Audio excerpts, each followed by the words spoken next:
Staff or the sheriff has to do that. So we've worked at developing a neighborhood watch program. I believe we have 10 of these meetings a year scattered throughout the city. So every part of town gets one of these meetings once a year to basically share what's going on, to answer any questions you have. The city council, we meet with the sheriff once a month. We meet for an hour or a couple hours and go through everything that's going on in town, sort of advise on what we want to shift, where we want to put the emphasis. A couple of years ago, one of the emphasis was the need to really have a neighborhood watch program so that the citizens could be better informed, that they could help the sheriff out, that you're familiar with the sheriff, you're familiar with the staff, so it's not the nebulous city hall or the nebulous sheriff station. You actually can see the people and know the people that are here. So I want to thank you very much for coming tonight. These are good programs. I've probably heard 10 or 20 of these already, and every time I come, there's still new information, new insights on what's being done. So I know there's some handouts that were given to you. Read those, keep those available. Ask questions if you have questions of what's going on, or thoughts you have, or concerns you have. And with that, I'll turn it over to, let's go back to Brian, to Rick. Okay, thank you, Mr. Fairfield. At this time, we'll also have our city clerk, Peggy Kuo, come up and say a few words about the upcoming election and voter outreach.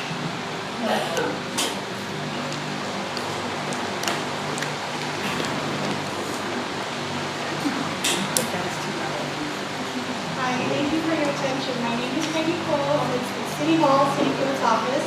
The main purpose for me to be here tonight is to remind everyone that we will be having our general municipal election next year in March 2015. And the importance of the general municipal election is so that you, as citizens of the community, can select a council member that best represents your interests and what's important to you and your family. Programs such as Neighborhood Watch and Citizens Academy and Parks and Concerts in the Park, those were made possible by the support of council to appropriate money and provide staff. So the election is March 2015, and I want to remind everyone to update your registration if you haven't done so. If you haven't updated your signature in a while, it would probably be a good idea to just update your signature even if nothing else has changed. If you had an address change or recently moved into the city, it's a good idea to also update your registration. The cards are available in City Hall, the City Clerk's office. I handed out some pamphlets with some very useful information regarding elections, how to become a voter, how to vote by mail, which is a very convenient way to vote. You can receive your ballot at your home, cast your vote, put a stamp on it, and send it back to us without even leaving your home. So of course, we welcome you to submit your ballot at the polling location, or you're welcome to drop it off at City Hall at the City Clerk's office. So again, I would encourage everyone to update your registration, whether your address, signature card, or if you have any questions at all regarding registration to vote or the upcoming election, please come and visit us at the City Hall or the City Clerk's office. Thank you.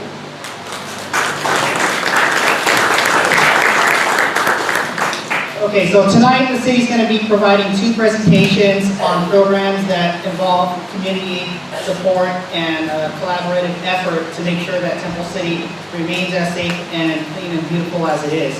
Our first presentation is going to be about community preservation, and we have one of our community preservation officers, Jonathan Seves, that will talk to you about that. Thank you, Brian. It's already up.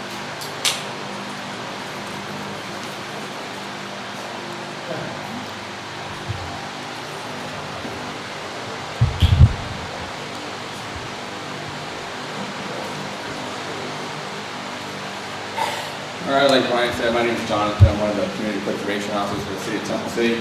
I want to welcome everyone and thank you all for attending tonight's meeting. We have a great program in store for you tonight. I'll be talking about the broken window series. Brian's going to be presenting some emergency preparedness items, and then we have Rick obviously talking about the law enforcement aspect for the community. But before I get started on the broken windows theory, I kind of like to recap. As mentioned before, we try to improve our program every year. So it's very important at the end of tonight's meeting that you do fill out the survey. That's going to give us good feedback and, for us to move forward and make the program progress throughout the year. So back in 2012, we just simply covered, or we introduced ourselves. We were thought of as code enforcement, and that really had a enforcement approach versus community preservation. We had a philosophical change. We had a more customer service oriented approach. In 2013, we covered SEPTED, which is crime prevention to environmental design, and we really came out here to try to teach the residents how they can make better improvements by their use of landscape, by cutting hedges to make them more open and clear, or making simple modifications like installing motion sensor lighting that would help to deter crime on your house. So, the broken windows theory. The broken windows theory was actually developed or evolved actually from a study conducted by a professor at Stanford University. This was back in 1969. His name was Philip Zimbardo. And his study, basically he wanted to look at vandalism. And so his experiment, what he did was he placed two vehicles that are identical. He put one at a medium level city and one at a lower level city. And basically he left them out there for about a week and a half. He popped up the cars, parked them to the side legally, he took the license plate off of them, and he popped the hoods open. And he kind of made them look abandoned. Made them look like the car had broken down and it was just on the side of the road. And so about a week and a half goes on, and he finds that people simply start to vandalize the car. The windows were broken, tires were popped, graffiti on the vehicles, and so it led him to assume or believe that if you leave a vehicle in a state of, or a condition that no one's caring for, it gives that perception that if no one cares for it, then I'm just going to go ahead and do whatever I want. And so that's how the broken windows theory evolved. You had two other theorists by the names of James Wilson and George Callan back in 1982 who wrote this or authored this broken windows theory. And what they suggested was that in neighborhoods, if you look at the physical and social disorders in the neighborhood and they go unattended, that serious crimes will evolve or develop over time. And tonight, we're not going to be looking at social disorders for the fact that that's not what community preservation covers. What we cover is the physical aspect of the community. And so we're going to be looking at the physical disorders among the community. Like I said, it suggests a physical and going back, physical and social disorders. If they go unattended, it's going to increase the serious crime. The photo behind me, it's a building, and if we could all just imagine, at one point this was a new building. At one point in time, condition was brand new, you had no broken windows, and so it regressed. And it's not something that happens overnight, but it did happen. It's hard to see, but the windows are broken, and then you have a building that's unsecured. And what happens is, it could possibly lead to a more serious crime. The broken window is not a big issue, right? Filling paint, not that big of an issue, right? But it leads to something more serious. And in this case, if it's unsecured, it can lead for people to squat inside. And if you can tell, this actual building was in Detroit. It's cold there. It's snowing. So what happens if you get squatters that go inside? They could possibly be doing more illegal activities, such as drug use. Perhaps they're going to need some kind of warmth, right? So some kind of heat source. They're going to possibly light a fire because, like you can see, the snow behind us and in that photo. So they're going to light a fire, and that can progress to possibly the building being burned down. And so as you can see, if we move from the smaller items, the broken windows, peeling paint, and then it's unattended, you can see as a more serious crime can progress. So that's basically the premise of the broken windows theory. Now, the reason why I have this photo behind me, because this house is actually in Temple City. This one was in Detroit, but it does happen. We are a small town, like the mayor said earlier, a town that we thought of as Mayberry, but we do have some issues that can come up. And this was here just a little north of Las Tunas Drive. And so the theory really looks at human behavior. And so I want you guys to think about it. How many of you guys are baseball fans? How many of you guys have, hopefully you guys gone to Dodger Stadium, right? Hopefully Dodger Stadium, if not Angel Stadium. Okay. And when you go there, the environment is different. When you sit down on the bleachers or on the seats, and you look down, what do you see? You see trash. You see the the shells from the different seeds, the peanuts, and that's acceptable behavior. It's acceptable because that environment tells you it's acceptable. And so this right here itself, if we don't address it, what are we telling to the people when they come into our community or to the other neighbors down the street? That this type of house is acceptable. Now, a couple weeks ago, I went to the Los Angeles National History Museum. Different environment from the Dodger Stadium. I didn't see any trash, any litter on the ground. So it's that perception that you give to people that if you're going to allow this in the neighborhoods, that it's acceptable, number one, and then it's possible that it can lead to a different type of serious crime. And that's really what the broken windows theory aims at addressing. And so us, as community preservation staff, we go out there and we're over there enforcing these small issues. They might seem small, but they can easily snowball into a larger issue. So we'll look at, like this house had obviously inadequate landscape. You know, we'll look at overgrown vegetation, abandoned houses or unsecured homes. We look at many items. So graffiti is another one. So that's our role. Your role, as the mayor said, you want to stay engaged. You want to help us out as well, because your eyes and ears are going to multiply just the 3 staff that we have for community preservation. And so by staying engaged like you are tonight, coming out to these meetings, you know, phoning in the concerns that you have and giving us an opportunity to go ahead and provide that service that we do and correct those violations. You know, that's the community's role as well. So it's a partnership with staff and the community. Like I said, graffiti. This vehicle is actually here. It was on Temple City Boulevard, one of the apartments over there. So, you know, if you haven't seen it, it does happen in Temple City, is what I'm trying to really get at. And so, if you can see it, it's just graffiti. The vehicle, if you look at, you can see, well, you probably can't see it from this photo, but it did look abandoned, sort of. The tires deflated. Doesn't look operable. So someone just decided to put graffiti on it. Here we have, this is probably a site that many of us have passed on Temple City Boulevard. This is just right by the 99-cent store, also known as the old Alpha Beta site. So by just passing by it, it's just an empty lot. There's really no concern there. But we got phoned in that there was actually, I don't know if you can see it here, there's an opening. So we couldn't see from the street, but once we went outside and walked the lot, there's actually a basement down there. Right, so that's still a basement. So once again, squatters, there's that possibility that a more heinous or more serious crime can happen if something simple as not securing that lot exists. Now this theory is theoretical, but I want to assure you that it is practical as well. It's something that can be implemented.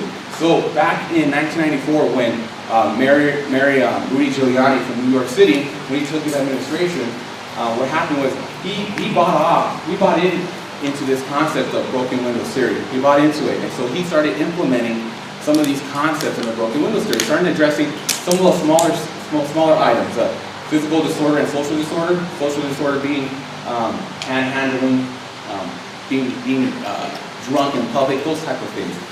The broken windows, obviously, the inoperable vehicles, the graffiti. And so in 1994, as you can see behind me, that number, that figure, that 2,800, those were murders in 1994. You fast forward 9 years later, and in 2003, it had to reduce dramatically. So what is it, 537? More than a 500% change, 537 to be more exact. But this was just based on the fact, and this was based on applying the principles or the concepts in the broken windows theory. And so it is a theory, but it is practical. And staff did its own experiment of the broken windows theory. This is an alley that's shared with the city of El Monte. Took a photo and forwarded it over saying, hey, you know, you guys can address this. The apartments behind there belong to El Monte, so there's a house adjacent to the couch. So a couple months passed, and this is what happened. This is approximately 2 months. There's a Christmas tree behind that upright couch now. So that's the black couch, and this is the black couch here, and there's a Christmas tree. So once again, it's giving that perception that this is acceptable. If you don't address it, it's acceptable, so it's promoting for someone to illegally dump. So us as staff, not just the city of New York, but we, out of coincidence, it took time to get El Monte on board to address this through our daily work. documented, and this would happen. This was within 2 months time frame.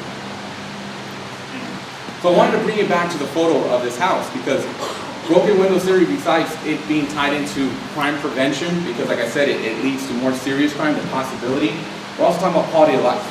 We're talking about property values, because how many people are going to want to live nearby this house, right?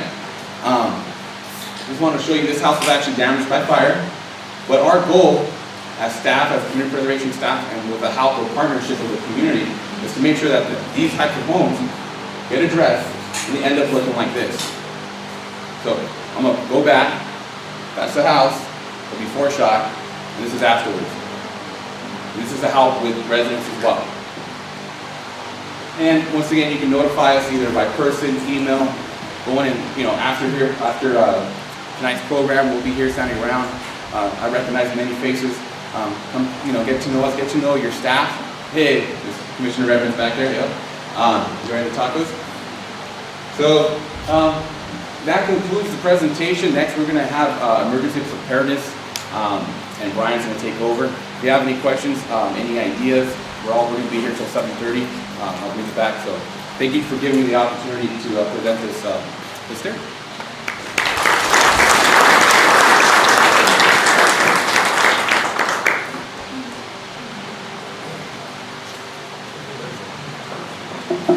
Okay, thank you, Jonathan. As I mentioned, there's going to be 2 presentations by the city. One was the community preservation. The other one, we're going to talk about emergency preparedness.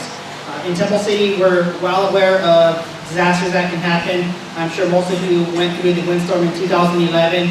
That was a small disaster for the city.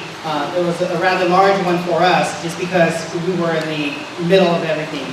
And so that was a big enough disaster that it allowed the city to practice our emergency operations plan in a real life situation, and also having the community on board. And so what we need to do as a city, and you as the residents in the community, we need to be prepared for any type of disaster, whether it's a windstorm or realistically what's going to happen here in Southern California is a large scale earthquake. Emergency preparedness is ensuring that an organization or person has complied with preventative measures to contain the effects of a disaster situation. And so in short, it's preparing yourself so that if any situation that arises, you can do what you can within your abilities to survive that situation. The city, like I said, we have continuous preparedness efforts on our end. Some of it is a legal requirement, some of it we just want to make sure that we're available and up and running to be able to serve the community. One of those ways that we do that is we have an emergency operations center. We did convert some office space into a new EOC. In this way, we can activate it if a disaster or an event occurs and be able to help the residents get back on their feet and be able to run the city. To complement that, we do have a backup generator. How many of you lost power during the windstorm? How many of you lost power for 7 days? Still a few hands. And so you know the need of electricity. We take it for granted for what it is day to day, but without electricity, I'm sure everybody's life came to a halt. Couldn't use your cell phone, couldn't use your refrigerator, couldn't use your TV. Some of you couldn't use your home phones just because they're cordless phones. And so we have a backup generator to make sure that we have power to be able to provide the services to the community.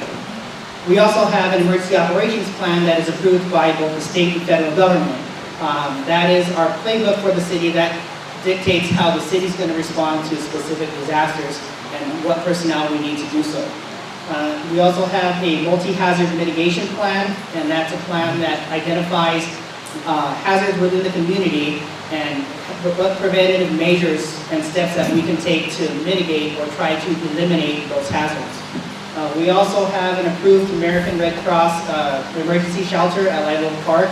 Just because you guys know that the shelter is at Live Oak Park doesn't mean that if something happens that everybody's going to evacuate over there. The shelter is approved by Red Cross. However, it needs to be assessed depending on the situation on whether it is safe to open to the public.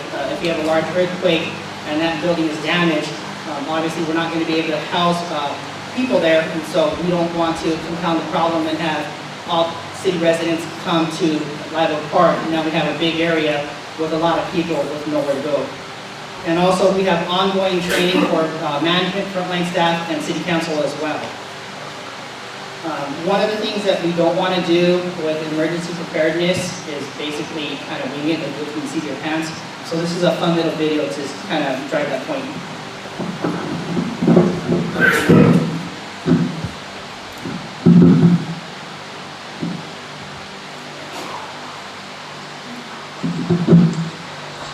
All right, I know this isn't any fun to talk about, but we should. Okay, so who's gonna do what? I'll pack the dead batteries. Great. I'll only put what I don't need into a duffel bag. Perfect. That's totally unhelpful. No problem. Meanwhile, I will try to comfort everyone by speaking in a calm voice. And I'll try to get the generator going without any gas. Oh, let's not forget the cell phones, which probably won't work. Right. And who is going to handle supplies? I can forget to do a list of supplies. Thanks, pal. Well, I think we couldn't be any less prepared. I'm proud of you guys. Talk to your kids about who to call, where to meet, what to pack. Visit ready.gov/kids for tips and information. Okay, so as I said, winging it is not an emergency plan. If you have a kid who regularly changes their batteries for the flashlights or cycles out their food within their kits, you want to maintain it, and we'll go into a little bit more. Before I go a little bit further, though, the packets that I handed out has plenty of information, a lot more information than I'm going to cover tonight. It does talk about how to develop a disaster plan, a family plan, gives you guidance on what should be in a survival kit, and also talks about utilities and where to shut it off. And so there's a lot of information that I'm not going to touch on tonight that is contained in there. And so I do hope that everybody does take those items home tonight and go through them either tonight, the weekend. That's something that I do strongly encourage that you go through.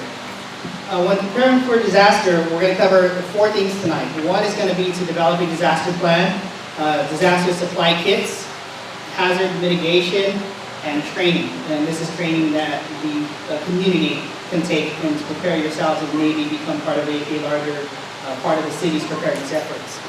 When you develop a disaster plan, you want to identify where will your family members meet. It's great to have a plan and how everybody's going to get out, but if you don't identify where they're going to go and where they're going to meet, you can have little Bobby that's going to go to this side, little Susie's going to go over there, mom's over here, and dad's over there. Everybody got out, but you don't know where everybody is, so dad might come in looking for everybody.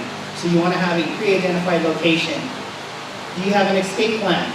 Do you know how to get out of your house besides using the front door or the back door? There's alternate routes, using the windows. If you have a 2-story house, do you have an escape ladder that you can get out of the 2nd-story window? Who is your out-of-state contact? When we do have a disaster or an event that's locally here in Temple City or in Southern California, a lot of our phone systems and our network is going to be compromised. The out-of-state contacts, their phone systems and everything are still functioning properly. So if you can luckily get a phone call out to an out-of-state contact, that person will know that you're okay, and as other family members are calling in, they can relay, oh yes, have you heard from Joe? Yes, Joe's okay, he's over at the bowling alley. So they can be a center point of contact for everybody to check into it. What route and alternate routes will you use to evacuate your neighborhood? I'm sure everybody going to work, going wherever you're going, you have a set route that you drive every day.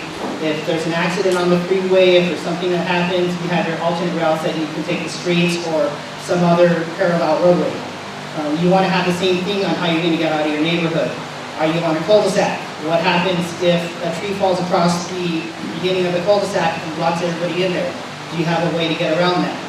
If something else happens where Live Oak has power lines down the street between Baldwin and Primrose, do we know how to get around that?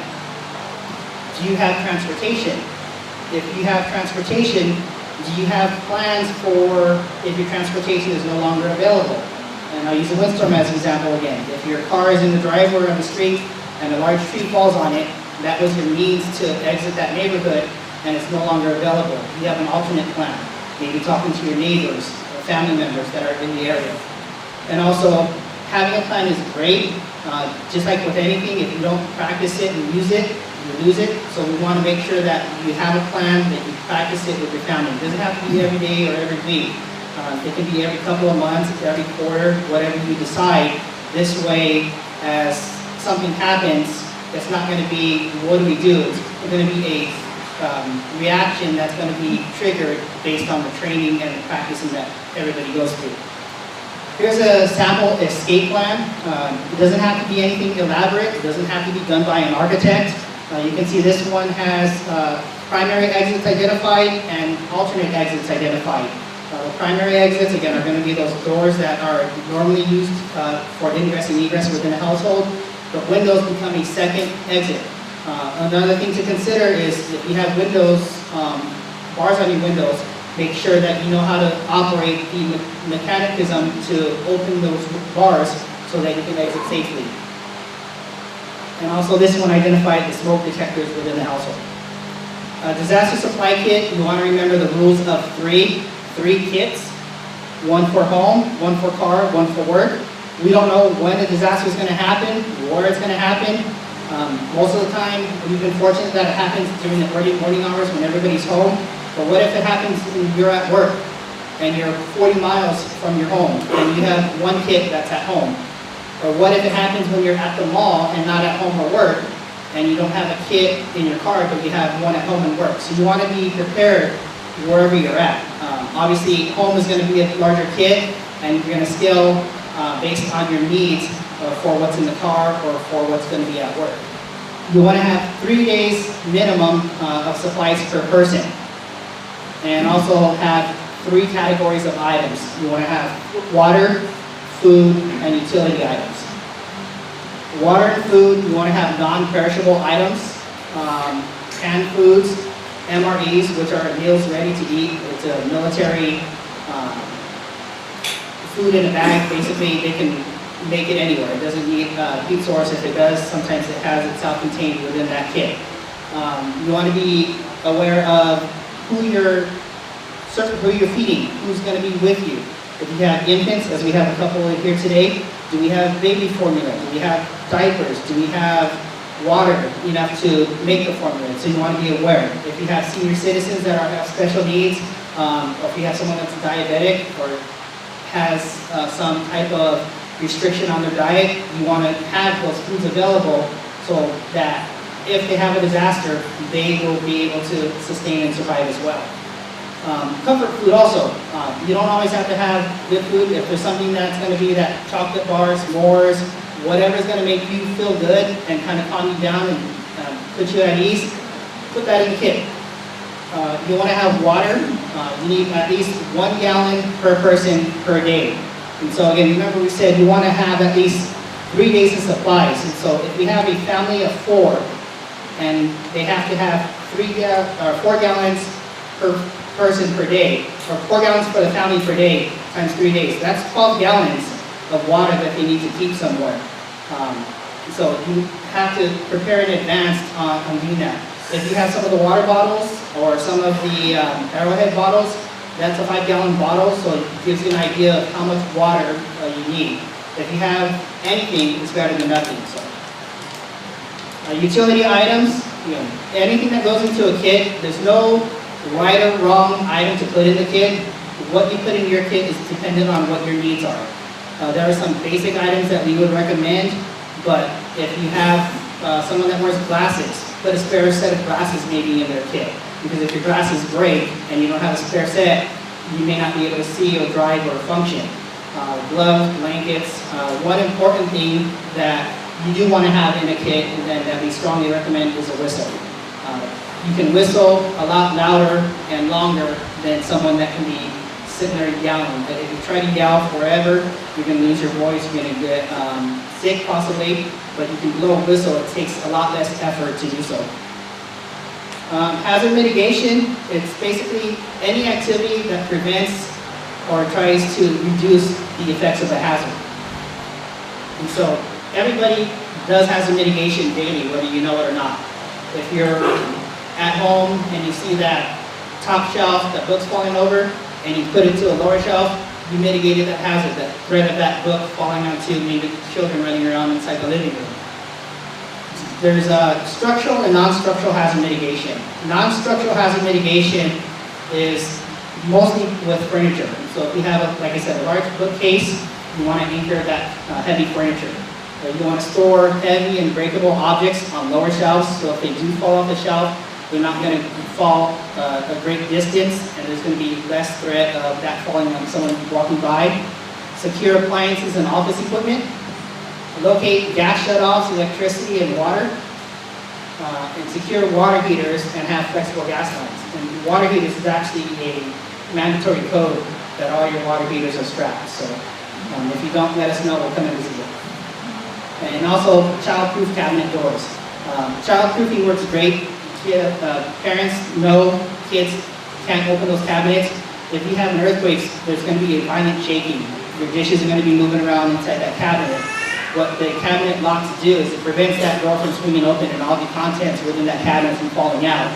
Just be mindful that after the shaking and you do check out your house and see what damage you've incurred, be careful in opening that cabinet because the dishes may start to spill out, but at least it's not going to be flying all over the place and be a projectile during the incident. Here's an example of hazard mitigation. Again, this is earthquake strapping on a water heater. And we've talked about having a plan, having a kit, and making sure that we're prepared. And like I said earlier, realistically, the disaster that we're preparing for in California is going to be a large-scale earthquake. Whether it's a 7.8 earthquake on the San Andreas Fault, or it can be one of the local faults, the Woody Narrows Fault, the Puente Hills Fault, that may cause more damage to the San Andreas Fault, just because it's under a lot of communities with households and businesses. And so these are 7 steps to earthquake safety. I'm not going to go through them in detail here. There is, in your handout, it goes into great detail on what those steps are and what you can do to follow those steps. We're going to go into training now. Training, this is something that I personally really believe in this program.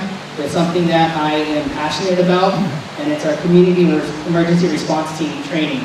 It takes a group of regular, non-trained citizens and teaches them the basics of emergency preparedness, light search and rescue, and covers a multitude of things. It's a 20-hour class that is a FEMA, which is a Federal Emergency Management Agency, approved class.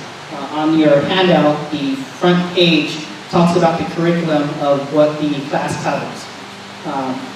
The training, we do provide it with city staff, but we also have the Sheriff's Department and the Fire Department that can provide the training. And also, once you graduate from a CERT class, Temple City, we have a program that takes it to the next level. The CERT training is designed for the residents to receive the training and be able to take care of yourself, your family, your friends, and possibly your neighbors.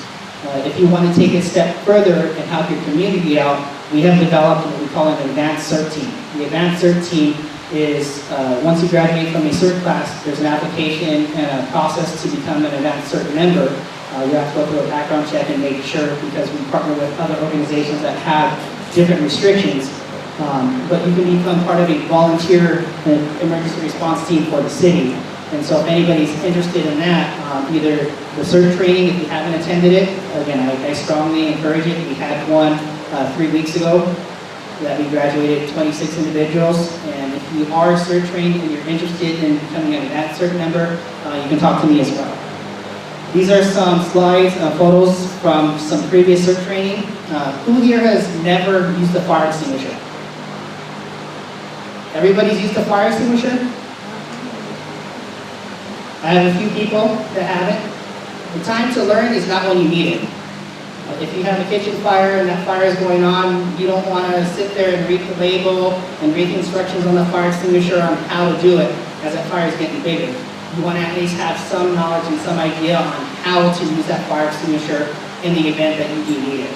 And so CERT training does have a 2.5-hour module dedicated to fire suppression, and one of the exercises that we do, as you can see, is use fire extinguishers on real fires so you understand how it works. The bottom right-hand corner is what we call cribbing. That's using leveraging and fulcrums to lift heavy objects so that you can extricate a victim that may be trapped under that item. Again, the fire extinguisher training, and also we have community members getting together at the final day of the CERT training and go through a real-life exercise and utilize what they've learned over the past couple of days. There's some additional resources that are available online. For me as an emergency manager for the city, I go to these websites. They are great sources of information. You have Ready.gov, Red Cross, the California website, ESP Focus, FEMA, Shakeout, and Earthquake Country Alliance. Those last two are dedicated to earthquake preparedness. Also, as I mentioned, we do partner with other organizations, and so I do have someone here with us tonight. Lucy Liu is one of our advanced CERT team members. She's one of our area neighborhood watch leaders, and also she happens to be our Red Cross ambassador for the city of Temple City. And again, the city does partner with outside agencies as Red Cross, and so Lucy would like to say a few words. Okay.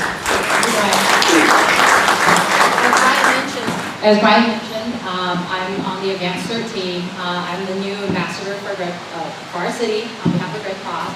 And basically, Brian mentioned a 7.8 earthquake. Everybody's heard of the 30-year forecast by Caltech. Every year they come out with a 30-year forecast. I was privileged to be on a tour at Caltech this January, where the new 30-year forecast of a 7.8 or greater earthquake taking place in SoCal, they don't say which fault it is, but 7.8 or greater is at 99% right now. So that's almost a given that it's going to happen. You may say it's going to happen at the end of the 30 years. That'd be great, but it could happen tomorrow. We don't know that. We've been having a lot of small quakes. I'm a mom, I'm a citizen of the community. I have little kids, I have elderly at home. That's why I took CERT. I don't have any special skills, no search and rescue skills, no first aid skills, nothing. You don't have to be specially skilled to take this class. Even if you don't take CERT, which, I think our city is great because we offer it for free. And we're looking, hopefully, to be offering it twice a year. So I really, really encourage you, if you don't do it for yourself, you do it for those that, depend on you, your family members. Take the CERT class. Just, so that you are prepared yourself. And if you want to take it a step further, then you join the advanced team. But what we're doing here at the city and with Red Cross is, everybody knows Red Cross for disaster response. But Red Cross is really shifting its focus on preparation. There's a new program called PrepareSoCal.org. That's part of the Red Cross preparation and education website. You can go online to check. I don't have any materials to give you, but it's PrepareSoCal.org. And really, if you don't think you can carve out the 20 hours, go online, read through the packet that Brian gave you, the CERT packet. It looks like a lot of information, but if the earthquake happens, you don't want to be caught off guard. You saw the 5.1 in La Habra was bad. That's a 5.1.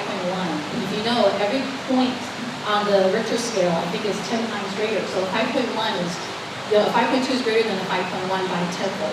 So you can only imagine what 7.8 will do.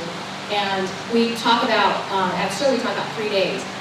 Realistically, if a 7.8 or greater hits SoCal, a lot of communities are going to be out.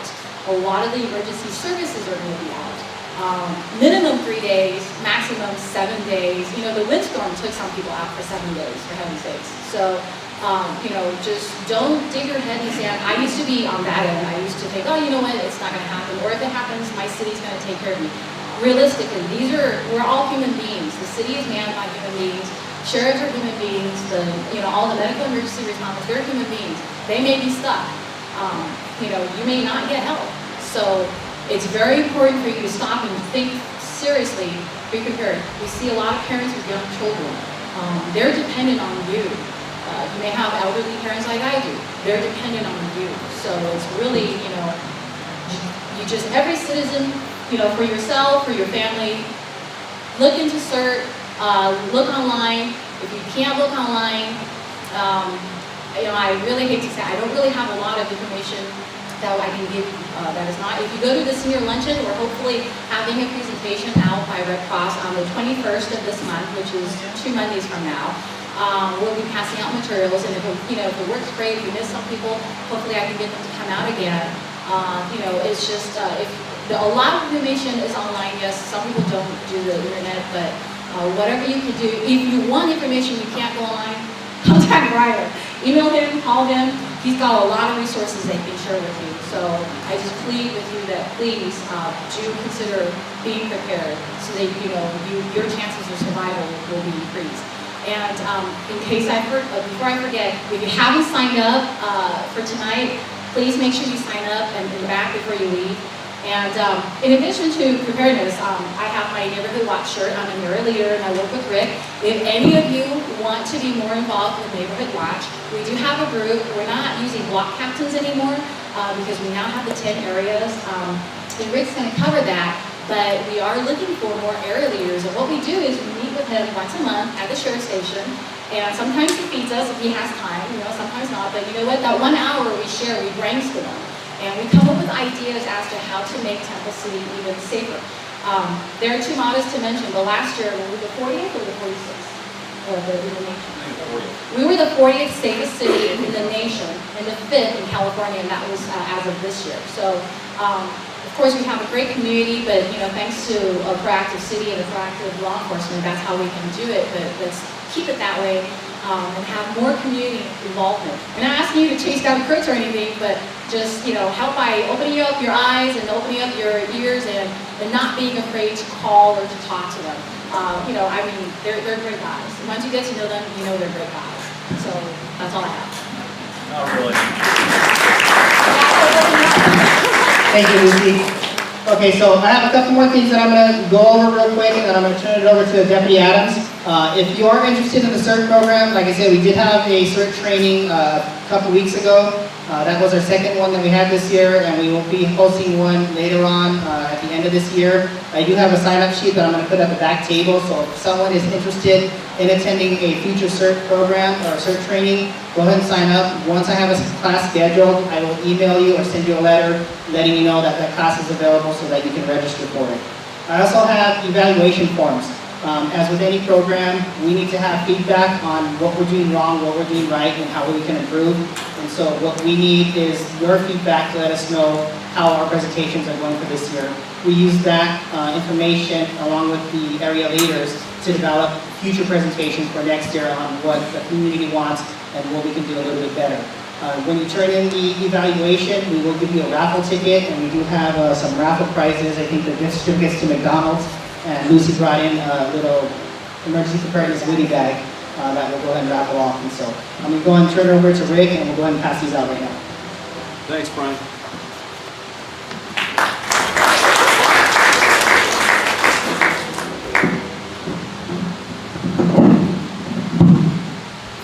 All right.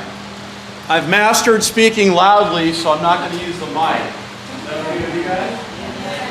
19 years of yelling at my kids has paid off, finally. It didn't do good for the kids, but it did good for me and for my voice, so.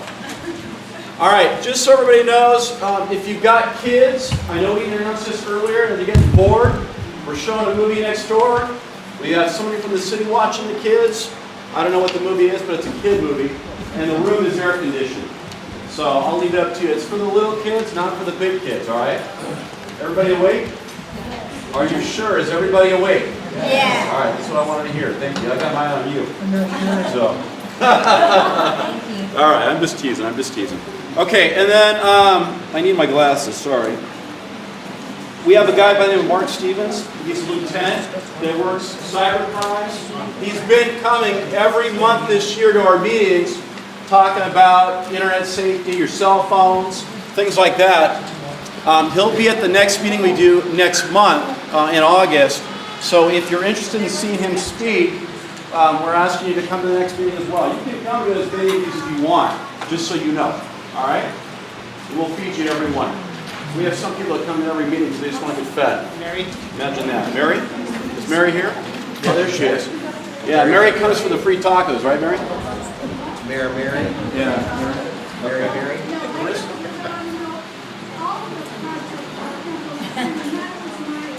That's true. That's right. Okay, so let's go over the packets real quick that you have. It's going to be this one right here. It says Temple Sheriff Station in the City of Temple City. Basically, just so you know, if you have a question or a concern or you need service, you call the 285-7171 number. If you've got an emergency where you need to call 911, Obviously, most of you know what that is, but we're going to cover that tonight as well. And then you have my contact information, Brian's contact information, and then my two partners and my sergeant, who are all busy tonight, cannot be here. They're doing other meetings and what have you. But I prefer you call me or email me first, and preferably email, because that way if you've got a problem, maybe it's a quality of life issue, maybe it's just a question or concern, maybe you think there's some type of narcotic activity going on in your neighborhood, you can email me.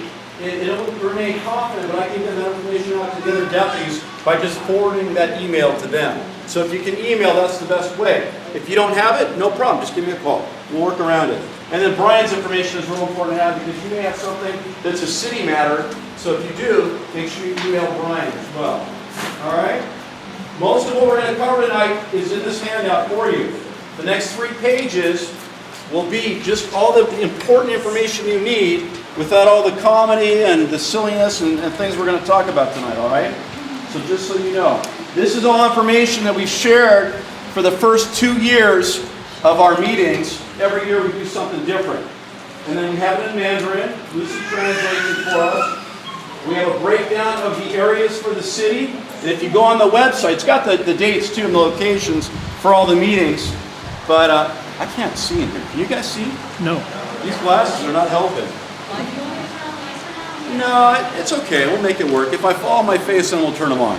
All right? I want to get that on video. My cell phone? Yeah, it does have a light. My girlfriend actually showed me about the light on my phone. I've had it for years. And yes, sir. Oh, you're raising your hand for a packet? Okay. Anybody else? Anybody else? Up, a couple up here. Keep your arms up, please. Okay, this is kind of an important page for you. It's the one that's got the map, and it's got the different diagrams on it. It's a map of your area. It says Area 7 on it. We try to give you an idea about what's going on in your area within the last 6 months.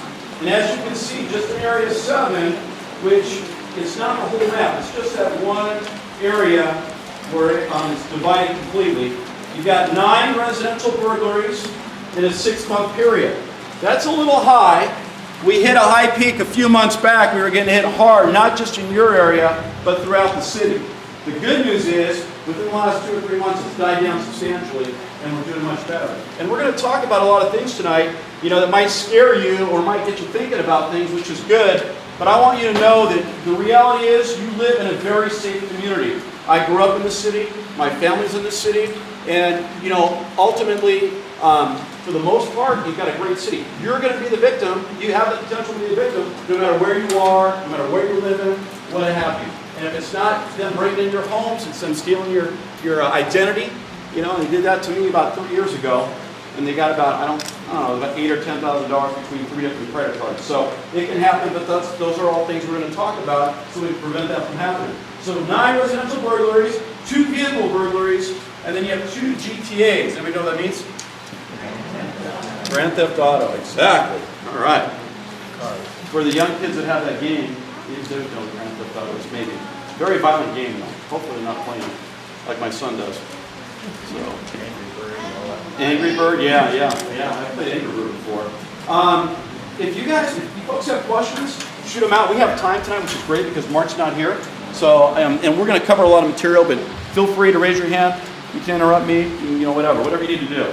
The next 2 pages are our crime blotter, and that's why Lucy asked you to get on the list. Because we give you, every week, we give you a report of all the crimes that are going on in the city with the 100 blocks. We don't give you exact addresses because we don't want you knocking on your neighbor's doors, and bugging your neighbor too much. But it gives you a good idea about what's going on, all right? And then the last sheet is just for notes.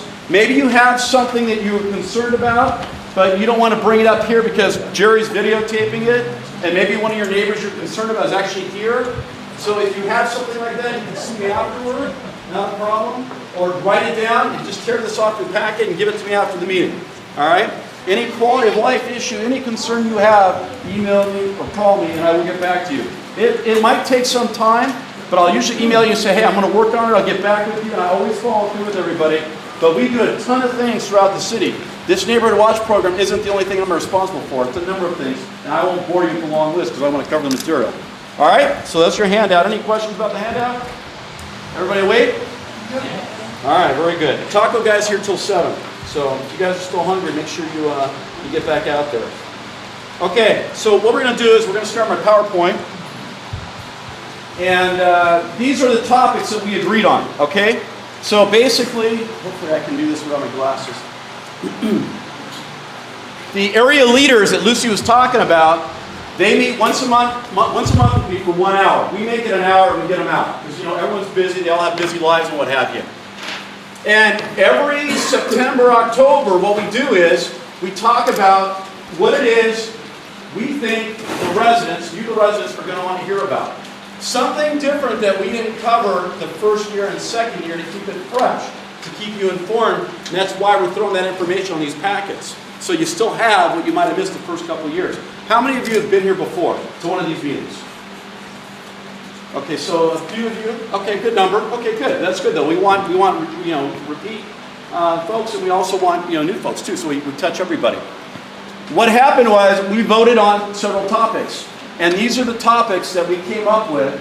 The area leaders actually voted.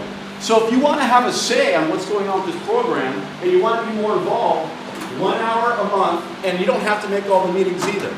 All right, so just see Lucy. She can tell you more. She can tell you better about it than I can. She does a good job of that. And she's a huge help with our program. All right, so these are our topics. Burglaries. That's the crime trends we're going to talk about. Residential burglaries, vehicle burglaries, those are our #1 problems within our city.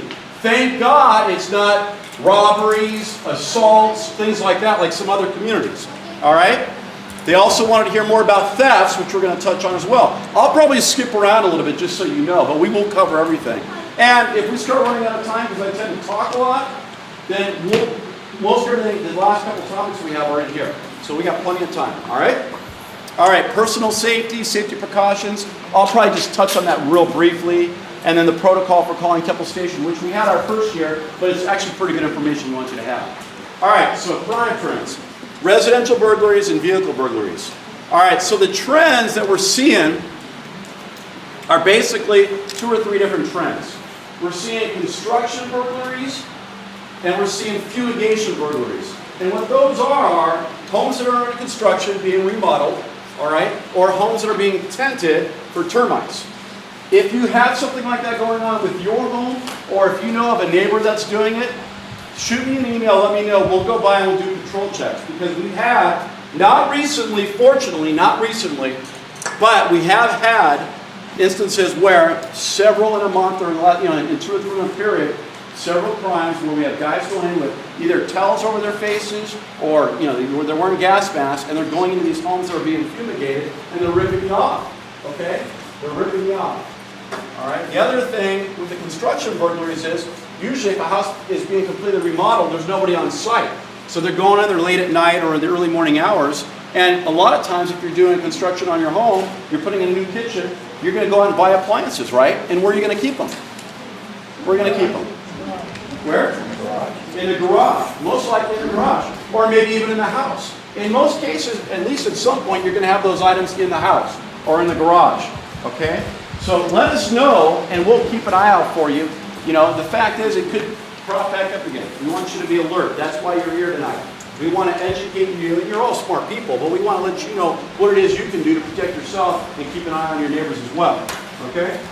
All right, distraction burglaries, that's in the hand. Most everything's in the hand. Distraction burglaries, what happens is, sometimes they're gypsies, usually they're gypsies, and what the gypsies are, they're not very smart people, they're not educated, they don't go to school, they lie, but they don't lie very well. And that's good, right? I mean, we like the fact that they don't lie very well because it makes it really easy for us to know what's going on.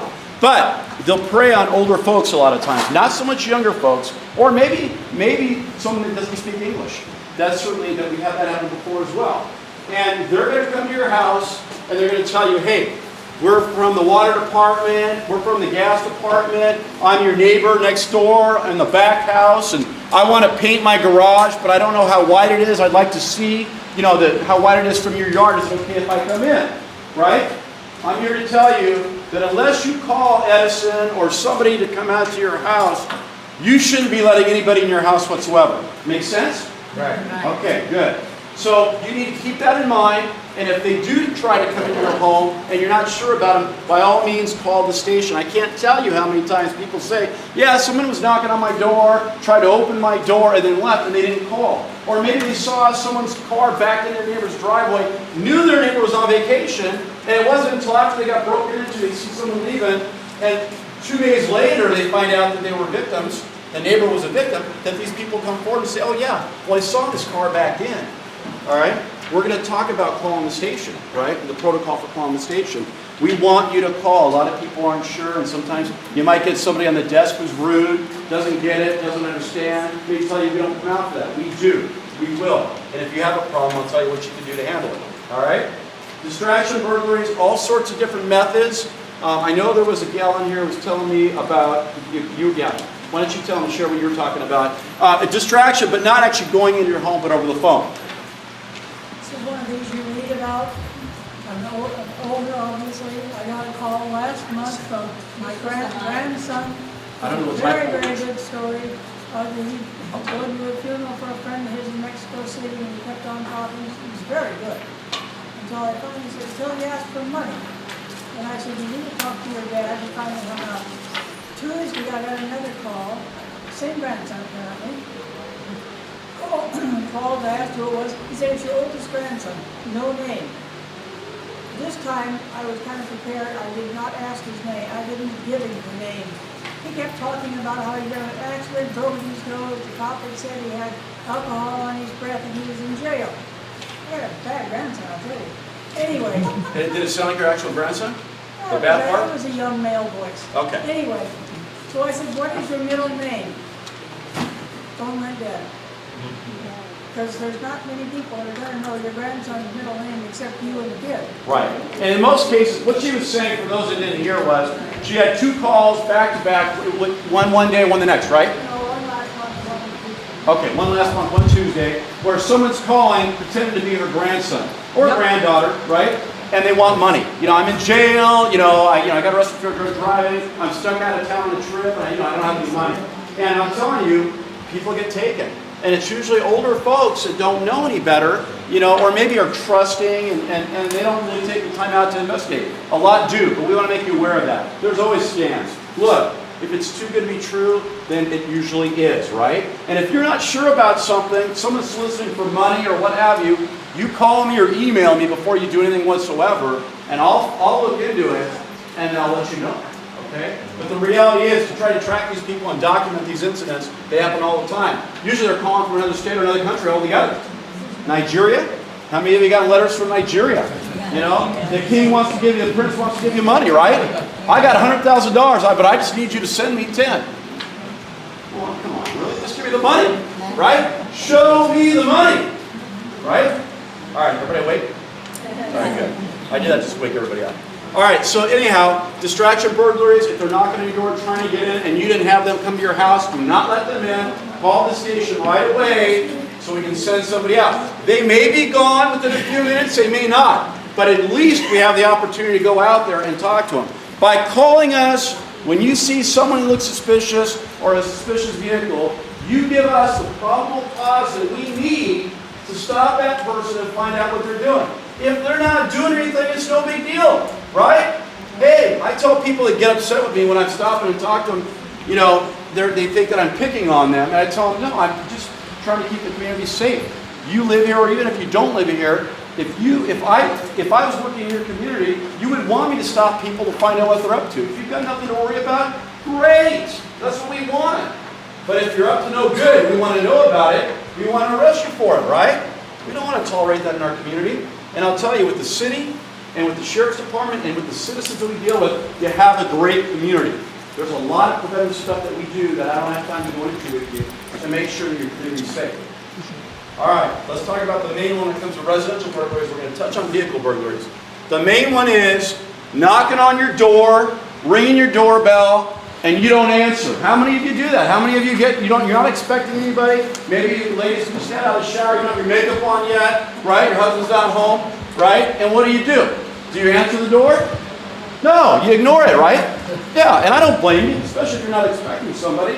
And if it's someone, you really want to see, you look out the window and let them in. If it's your mother-in-law and you don't really care for your mother-in-law, you can just let her wait until she leaves, right? I mean, you have options, okay? What we used to tell the kids when we did like, you know, stranger awareness and safety and things like that was, look, someone knocks on your door as a kid, mom or dad aren't there, or they're in the shower, you never open a door to a stranger, right?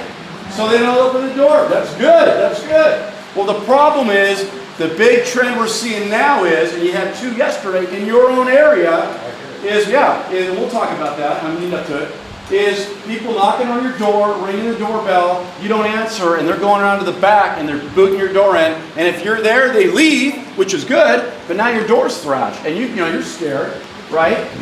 Or if you're not home, they're going in and they're going in your place. Now, the 2 that we had yesterday, we had 2 like that yesterday, and all I know right now is the 2 male Asians. Thanks. It's too wonderful. Wait me up now. It's too bright. Yeah.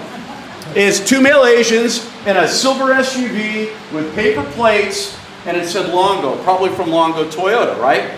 So if you're, you know, from tonight forward, the next few days, week or so, it happened here at 9413 Kennerly, and I got the email. I haven't looked at the report yet because they haven't come in. Yeah, 9413 Kennerly and 9411 La Rosa, and we think it's the same guys. All we know are 2 male Asians. We don't have ages or anything, okay? In one of the cases, the guy was upstairs sleeping. The suspect or suspects went in through the window, forced their way in through the window on the 2nd story. And how they got up there, I don't know. Obviously, it was pretty easy because your bad guys aren't going to spend a lot of time trying to get upstairs to your house, you know, to break in. They're just not going to do it, okay? Because if they get up there now and all of a sudden you're home, how are they going to get out? They're not going to know the layout of the house. And it's too much work. They don't want to work that hard. They want to get in and get out, all right? But this guy was sleeping in one of the bedrooms upstairs, and this guy, he was sleeping good because the suspect had gone through 2 of his rooms and ransacked them, and he wakes up, and then they take off, okay? And there were other witnesses that saw these guys. I was talking to one of the residents tonight who actually, someone saw him knocking on their door, and she didn't answer, and they left. And I don't think that person called. We had a case a few months back, I don't remember where it was at, it was in Temple City, where somebody tried opening this lady's door, her front door to her home, and knocking on the door, and she doesn't answer, right? But she sees this person leave. Thank God this lady called the station, because in doing so, our deputies went out. Brant Fredrickson, who's no longer at our station, he promoted and went to a better assignment, actually starts looking in the area for this guy, finds him, the guy's on the cell phone. And Brant's like, hey, I need to talk to you. And the guy's on the phone, so Brant finally has to get off the phone. Well, they were checking home to see who was home, and he ended up, his buddy was breaking into the house next door, right? So they didn't find out about that until after the fact, but thank God you have the cell phone, so you got the phone records, right? And the one idiot went to jail. So it's a good thing. But if that lady didn't call, we probably would have never found out until the folks got home, right? So that's why it's important to be alert, know what's around you, all right, and call. And if someone knocks on your door, you don't have to answer. Just say, hey, I can't talk right now. You'll have to come back later. I'm not expecting company. Whatever. Make noise. Hit a drum. Turn the music on. Do something to let them know you're home. Because that's the biggest problem we're having when it comes to residential burglaries. Okay? Just so you all know. Any questions? Concerns? Okay. Yes, ma'am. If you are leaving, is it a good idea to turn the TV on and just let it go? Sure, yeah. If you're leaving, should you leave a TV on or leave a light on at night? Absolutely. And if you're going to be out of town, you keep those timers and absolutely. Anything you could do to let those idiots know that you're home even though you're not is good. Okay, we'll talk about some of the things you can do to protect yourself. And by the way, all of that, if we don't cover it, is in your handouts. Okay? And I just did bullets. Make it simple so you're not reading through a bunch of stuff you don't need. Just the important stuff. All right? All right. Vehicle burglaries are another big problem we're having. Vehicle burglaries. All right? I can't tell you how many vehicle thefts we get. Now, I think what's going on is we don't get window smashes very often. Okay? We don't get the window smashes, but I think what's going on is there are mechanisms that people can use to open your cars. And what we tell people all the time is, make sure you don't leave anything in your car. If you leave your car in the driveway at night, don't leave anything in there. Even if you have bags with nothing valuable in them, The idiots out there don't know. They don't know. So you come out in the morning and they've gone through your car, your window's broken, it's going to cost you $100 or $200 to get it fixed because your insurance company, if you claim it, which if you can even claim it, your rates are going to go up. There's a deductible usually. So now you're out $100, $200 for what? We tell people if you're going to go shopping, women, especially Christmas time, you walk out to your car, if you're going to put back to your car, I know the parking lots are crowded, drive it somewhere else, you know, or hang on to everything until you're finished, right? Don't leave anything in your car at all, period, unless you want to be the potential victim of a burglary. We were in the park, Live Oak Park one Easter 3 or 4 years ago. City had video cameras, didn't do us any good because we couldn't get the license plate. We did everything we could to try to find out who these people were. They, on camera, 2 ladies get out of 2 separate cars, throw their purses in the trunk pretty much simultaneously, and as soon as they walk away, 2 or 3 guys come out of a van being driven by a woman, I think. Yeah, and within seconds, they smash the window, pop the trunk, they're in the truck, they're in the van, and they're gone, just like that. Probably less than a minute. So, be aware of that. It's a big problem. Look, the good thing is, that's all we're having. Residential burglaries and vehicle thefts. And you can protect yourself by just keeping everything around the car. Yes, ma'am. How much return is a dog? How much to turn is a dog? That's a good question. You know, huh? And what size? And what size? Well, the bigger the better, right? Because, you know, big dogs, people are afraid of little ones. Although the little ones, in my experience, are the ones that try to bite me when I'm on calls. You know, oh, how cute. Oh, that cute little puppy, right? And the thing is, you know, latches onto my leg. I'm like, really? You know, the big ones usually back off. But I say, the bigger the dog, the better. You know, you're better off with the bigger dog. Do they always work? I think they're a good deterrent. I think home alarms, I never was an advocate of one necessarily, but I think home alarms are great. These homes that got ransacked, that's not the norm. These suspects yesterday in your area hit 2 homes and they ransacked the homes. They don't normally do that. If you've got an alarm and you're paying to have a service and that alarm goes off, they know they only have a couple minutes to get in and get out. So they're not going to be there very long. Yeah, Craigslist sales and Facebook? Yeah, I don't have Facebook. I didn't even know they did sales, but it doesn't surprise me. Yeah, I think Craigslist has had a bad reputation of a lot of scandalous things going on. I will tell you, I sold a truck. I had advertised it, and that night I had a kid come over with his dad and his girlfriend, and they bought it, and they legitimate, and you know, they gave me cash, and it was beautiful, right? So I had a good experience with Craigslist. But look, in anything you do, whether it's Craigslist, Facebook, whatever, you know, you won't ever give money up front. Period. You know, so you want to be leery of that. Now, you can shop online, you know, reputable stores and things like that, but you got to be careful. You got to protect yourself. So I'd be leery of Craigslist. It have to depend on the situation. Do you have a particular situation in mind, or just in general? Okay, we'll talk about it. I can see there's something that you did or you're curious about. You don't want to share it with everybody else, right? Or no? No? Okay, that's right. I'm just messing with you. Yeah, that's what it is. I'm just trying to keep it light. So, yeah, but if you've got something like that that you're curious about, you can see me after a week, or call me, or email me. But I would say Craigslist, you got to be careful with. Anything you got to be careful with nowadays, because people are going to try to rip you off, right? Okay. Jerry. I don't have a dog, but I have a big dog bowl by my back door to make them believe that I do. Yeah, a big dog bowl. Yeah, that's a great idea. Yeah. And, you know, what we're doing is, this is great, because we're covering a lot of things that I'm going to cover later, and I like going out of order, because, you know, nothing ever really goes the way you want anyway, right? But yeah, dog bowl, maybe an alarm sign. You know, that you've got an alarm. They're not going to know if you do or not. They're not that smart. They really aren't, right? And there are a lot of things you could do in your home. You know, I think an alarm is a great investment.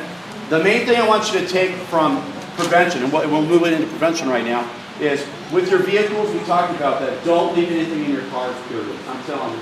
If I've got anything, I put it under the seat. If you've got a trunk and you can hide it, that's great, because you're going to have times where you need to put stuff in your car. It is what it is. But don't leave it out overnight, and don't do it any time that you don't have to, right? With homes, if you're going on vacation, call me or email me. Preferably email me. I'll send that email to the other deputies that work in the city, have them go by and do vacation checks. If you're not sure if your home's safe, I did this at the last meeting. I had a lady call me, email me about 2 nights later. Hey, Rick, can you come by and check my home for me to make sure it's safe? Sure, I'll come by. I spent a half an hour over there. I think about 45 minutes. Just going over different things that she could have done to make it safer. Maybe lighting. Maybe your bushes are covering your windows, and maybe you need to trim them down because, you know, the suspect can get under, and this guy you're going to watch on this video I'm going to show you, he's going to talk about cover, right? Bushes covering your windows. These idiots, and I'm using a nice word actually, so usually I'm a lot worse, but I'm being filmed. Jerry edits when I need to be edited, Jerry cuts it out for me, so it's all good. So, but anyhow, they'll use the bushes and they'll go in there and break through your window or your door. I mean, if you let them, you know, those are all different ways that they can get in there without being detected. So if you want that, just email me or call me and I'll come out and take a look at your house. So with your home, look, anything you have in your home can be replaced. Your life, your health, your kids, your family, your loved ones, those are the most important things, right? All that other stuff is just stuff. When we leave here, we're not going to take it in with us, right? But if you have valuables, jewelry, things that are sentimental, right? Lock them in a safe that's secured that they can't get to easily. Banks have safe deposit boxes. You can get it for cheap for a year. I don't know. I mean, it's been years since I had one, but you know, it used to be like $15, $20 a year. Probably like 50 or something. Hey, was it 50? Okay, yeah. So that was just a guess. So, yeah. Isn't it amazing how much everything costs nowadays? I took my 2 daughters to the mall. Here's a good story. You like this? My daughter bought something online for Victoria's Secret, bathing suits. And she's 19 and my other daughter's 13. And I said, she says, Dad, can you take me to return them? I said, sure. Then she said, I thought about it. She said, no, Dad, I don't want you to go. I go, let's just get it done. We'll get it done today. Well, I found out why. She didn't want me to go into the store with her. Can you imagine, you know, your 47-year-old dad going with you to Victoria's Secret? You know? Not good, right? Yeah. So, anyhow, I waited outside, and she went and took care of her business. So, but anyhow, okay, let's go on. I kind of tend to skip around a lot and ramble. So let's go to prevention. And I want to show you, we covered everything I wanted to cover in this, so we're good. Okay, Brian, you're up. Brian's my Vanna White. Take it, Vanna.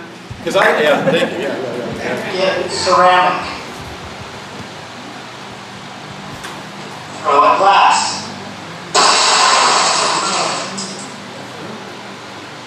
It's that simple.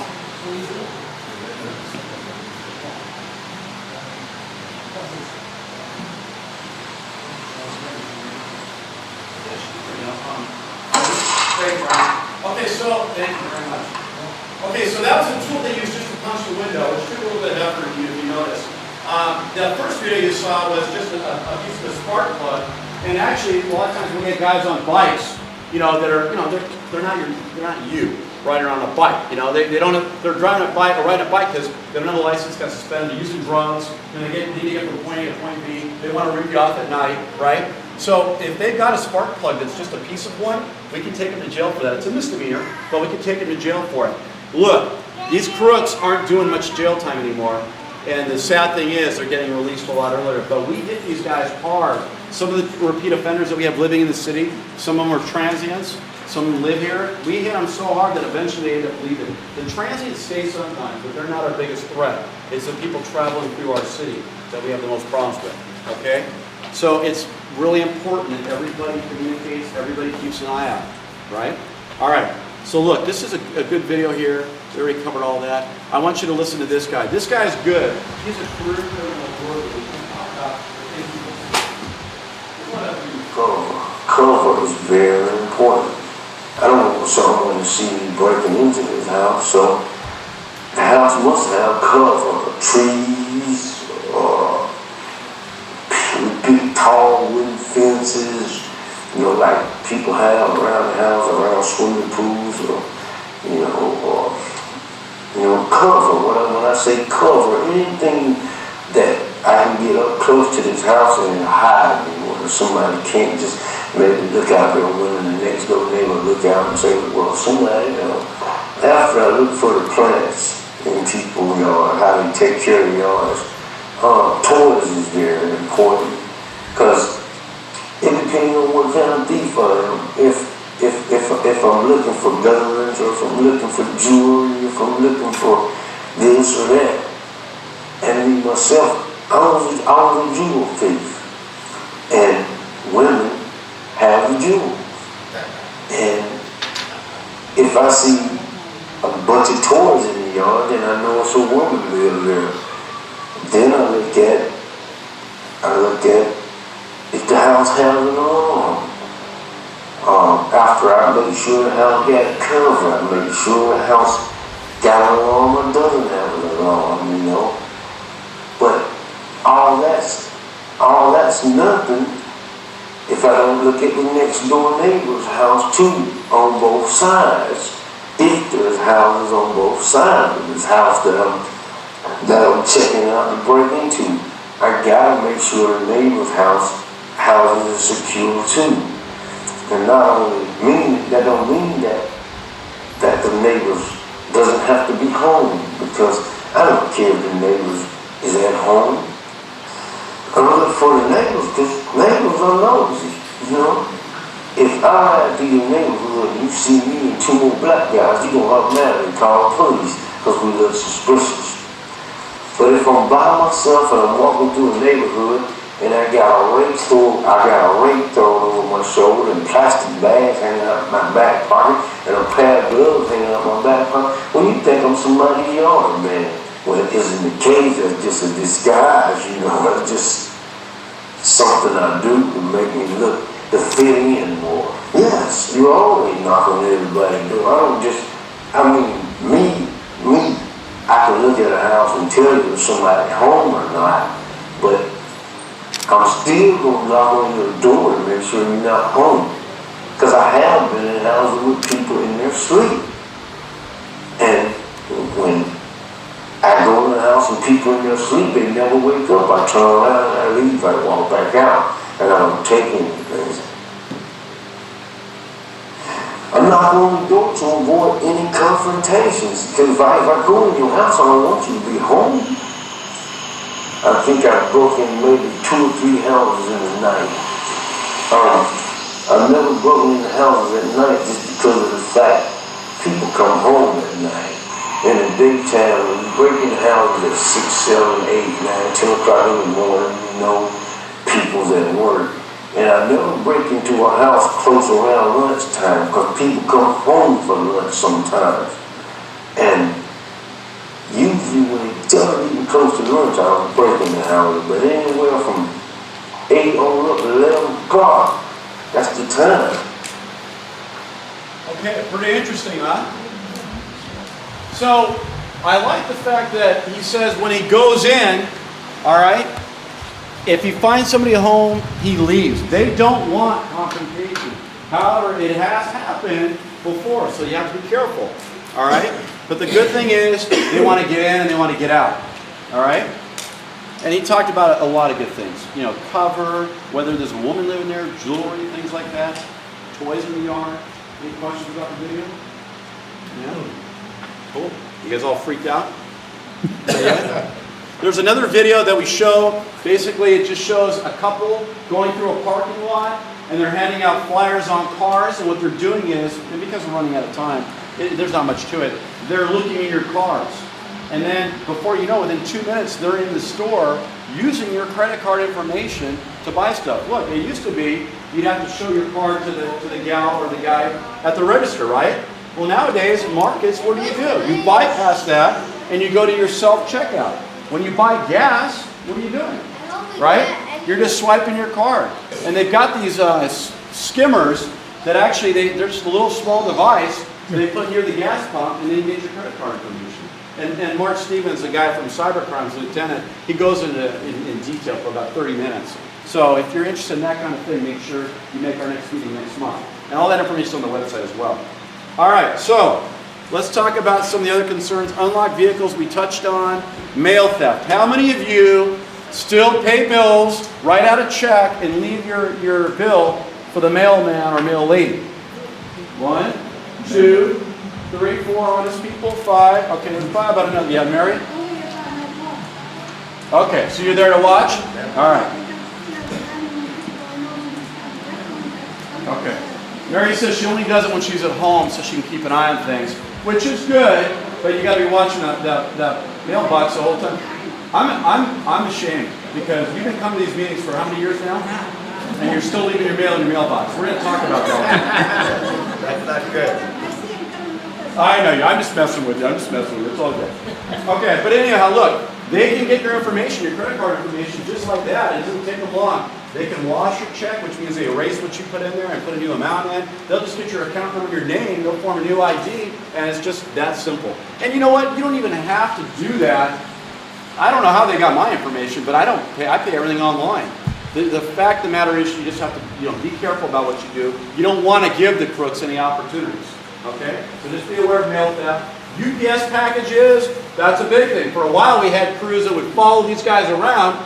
The UPS guy would drop their package, and then 30 seconds later, sometimes just one person, two people, they go in and rip off the package. Right. Fortunately, some people actually, they had video surveillance. Well, the good thing is, look, video surveillance is good if you know who the crook is. And we know our crooks within the city, but if they're coming from the areas, we may or may not know them, right? In most cases, we won't. But we've had several times where they go in there, the crook opens up the box, and it's something they don't want, and they leave. I mean, at least that's kind of cool, right? I mean, you come back to an open box, but at least your stuff is still there. So maybe they figure it's better than, taking it and getting home and realizing, I didn't know that for this. I need slippers, or whatever's in the box. So just be aware of that. UPS is working with everybody now, too, where you can let them know that you're going to be out of town, or you want it dropped off in the backyard if you don't have a dog. You can have specific instructions with them. So I encourage you, if you get packages delivered on a regular basis, to do that. Leave them, or have them delivered to a family member's house. Maybe your grandmother or your mother who's retired is always home. Here's a great idea, and this is something I wanted to touch on in the last segment. Get to know your neighbors, right?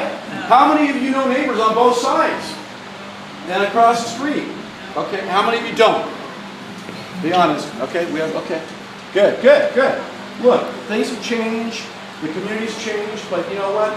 There's nothing wrong with just going next door, even if you've lived next to the person for the last 15 years and saying, hey, I've never come over and introduced myself, and I'm here. If you ever want me to keep an eye on your house, my neighbors and my two homes that I've had, they were great. One was the kind of the nosy guy. He's very gay. He's awesome. And he fed my cats, took my mail in for me, always watched my house. Another neighbor, same thing, gave me the alarm code, the keys, same thing. Look, I'm not suggesting that you need to do that, but if you get a good feel for the person, again, there's really nothing in your home you need to really worry about, especially if everything's secure. Leave it with your neighbor. Have your neighbor take the package. A lot of you know your neighbors. You can use that. It's just a suggestion to make life easier for you and safer. Yeah, to work. Package delivered to work. Absolutely. That's a great idea. All right, good. Okay, and then bikes. Bikes get stolen every once in a while. If you have a bike, write the serial number down so we can enter it in the system, because we'll catch these guys, these dopers, we call them tweakers, they're meth users, on bikes at night. And if they've taken your bike and we have the serial number entered, then we can take them for receiving stolen property and get your bike back to you. All right? We get a lot of bikes that have never been entered because people don't take the time. Write it. It's in the bottom part of the bike. Write it on a piece of paper, and that way if it ever gets stolen, if it's only a $100 bike, you don't care, then so be it. But if it's an expensive bike, you need to be worried about that. We talked about packages. That's the video I was telling you about. Personal safety, that's all in here. Look, the biggest thing you need to know about that for the women is, if you're walking at night, walk with somebody else. Get your lazy husbands out there and have them walk with you, right? And if they won't, right, get your girlfriends to go with you. Take your kids. Don't carry anything with you, other than maybe a phone. And leave your ring at home with your husband if he's home. Don't leave it at home if he's not. You can take your 1 carat diamond or 10 carat diamond and turn it around.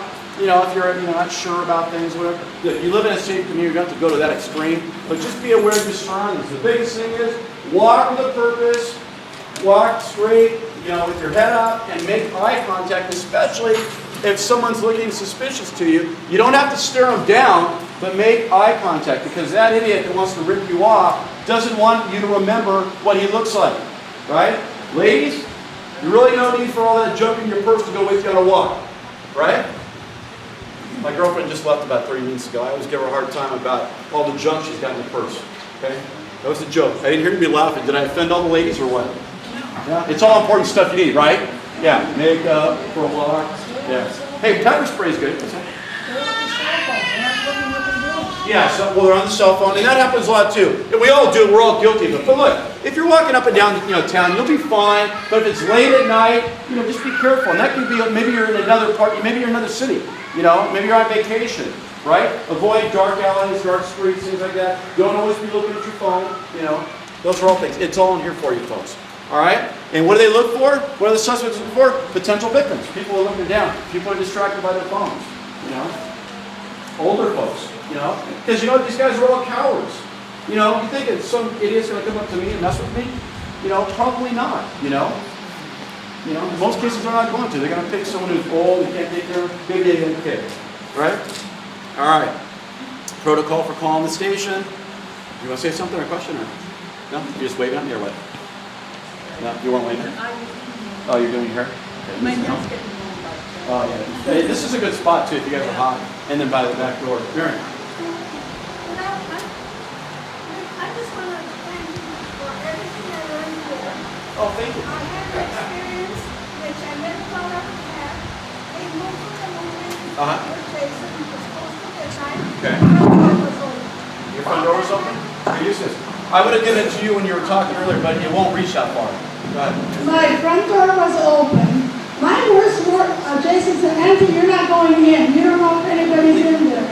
My worst worry was I left a mess in the house. I was more worried about that. He was more worried about our safety.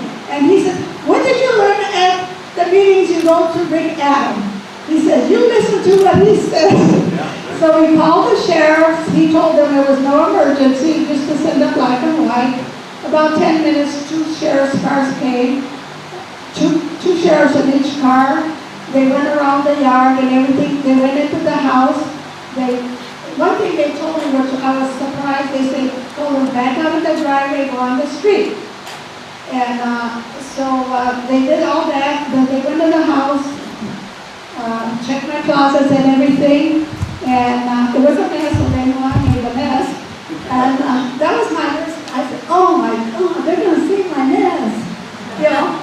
So anyway, thank you for this. And sometimes maybe you don't think it sinks in, but it does. Oh, good. And thank you for that. Thank you know?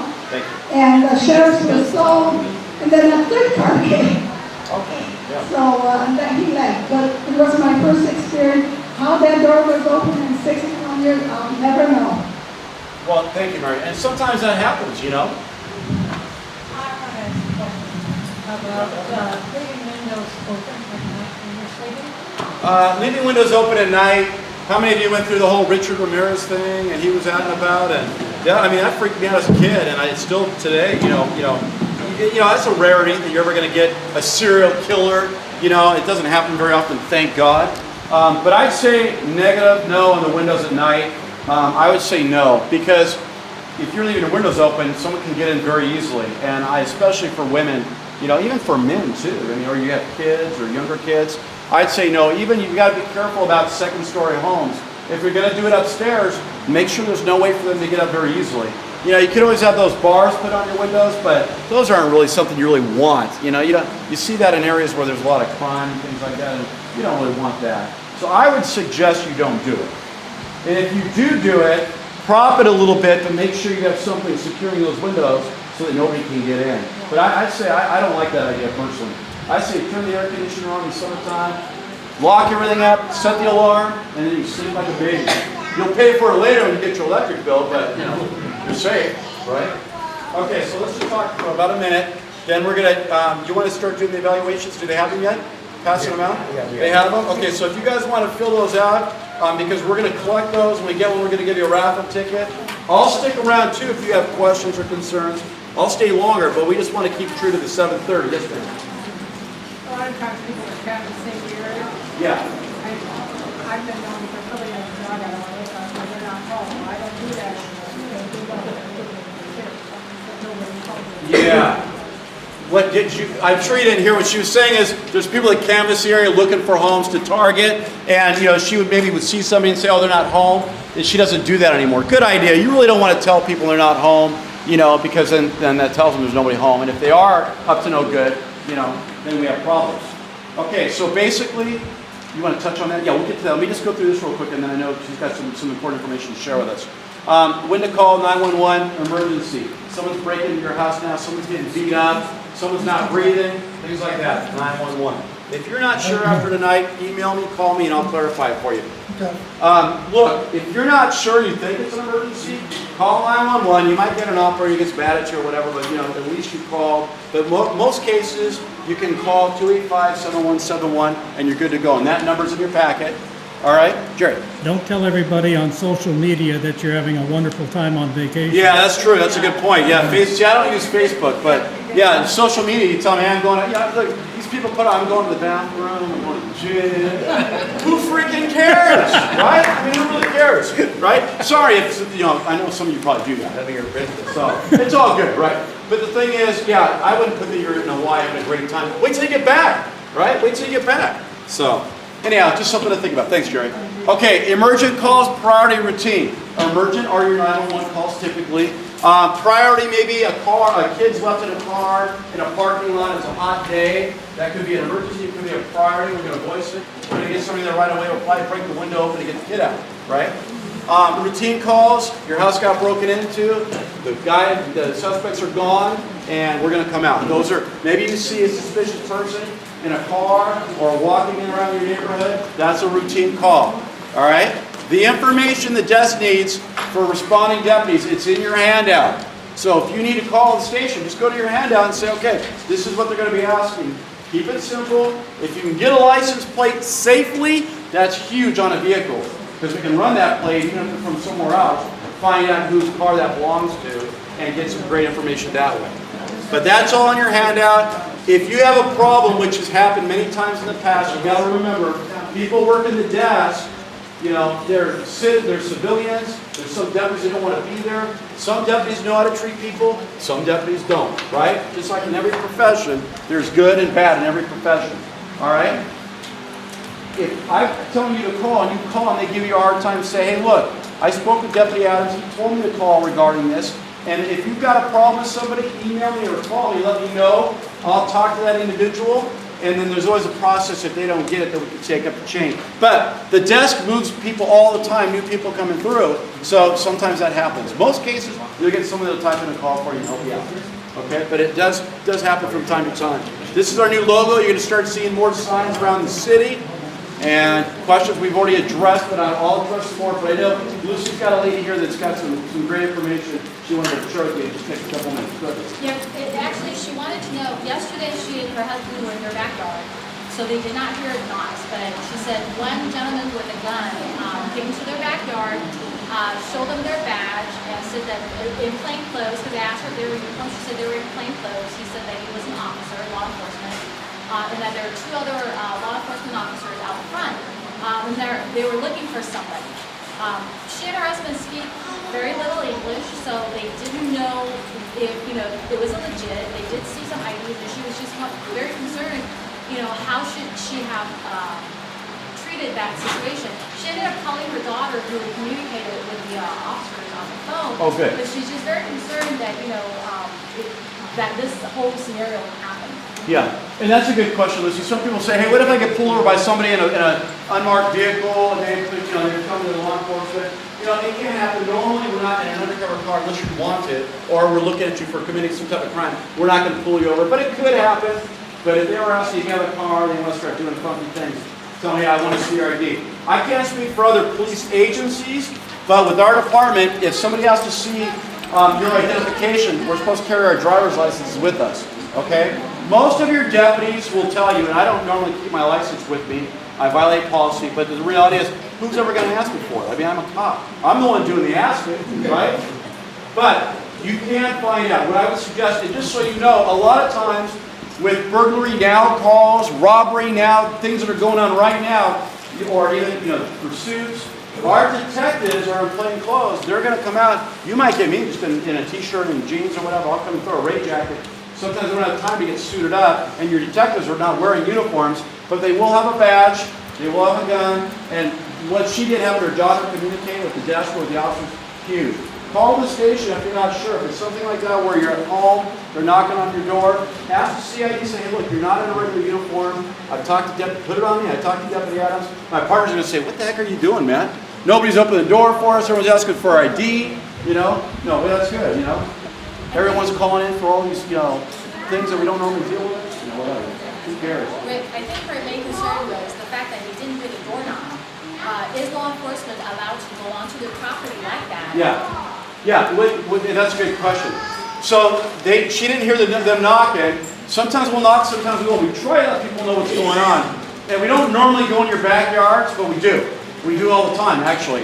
And there's a reason for it, because we're setting up. Just 2 mornings ago, we were up in Duarte helping the special assignment team up there on a search warrant. The guy's a runner. Well, we had 15 deputies, and my sergeant Ron and I were on the backside, north of the property in case he ran, which is where he usually runs. We're ready for him, right? Well, the search team was going up the house. They had an airship, a helicopter overhead, ready to go, because we knew he was probably going to run. But what happened was the airship got overhead sooner than they had time to get set up around the house. And a dummy takes off running, right? And we didn't catch him. He had some meth in his house. He's selling drugs. He's a crook. He's been arrested several times, 30 years old. I'll tell you, the beautiful thing is there's always a way to work magic when it comes to dealing with bad guys. I get there after the fact. We broke the search down because he got out of container. He could have been anywhere, right? We'll get him later. He's a named suspect. But I went in the house, and nobody had done this yet. Of course, they were all kind of busy. But I said, who are you? So mom, girlfriend, roommate, brother, and there's a 5-year-old, cutest kid you ever saw. Well, it was the turd's kid. The guy that ran from us, the bad guy, he's selling dope. I can't tell you how many times that guy's ran from our deputies. At least 3 they mentioned in the briefing. 3 that we know of. And he still has his kid. So I said, I got hold of the sergeant next door. I said, Tony, this 5-year-old kid belongs to the dummy that ran from us, right? You know, we need to call DCFS. So we had Children and Family Services respond. They took the kid from him. You think he's going to leave his kid? He may, but he's got to be the one to go get his kid. So now he's got to turn himself in, and the kid shouldn't be living with him in the first place. The house is filthy. He's selling drugs. So anyhow, just something to think about. Cool little story. We always get them later, so it's not a big deal. But if you've got something like that, you're not sure about, call the station, call the desk. They can let you know what's going on. Maybe another agency. You can ask, what agency are you with? What's the phone number to your desk? Things like that. All right. We went over. I apologize, but we got a lot of great questions, a lot of good stuff covered. I'll stick around afterward if you have any questions.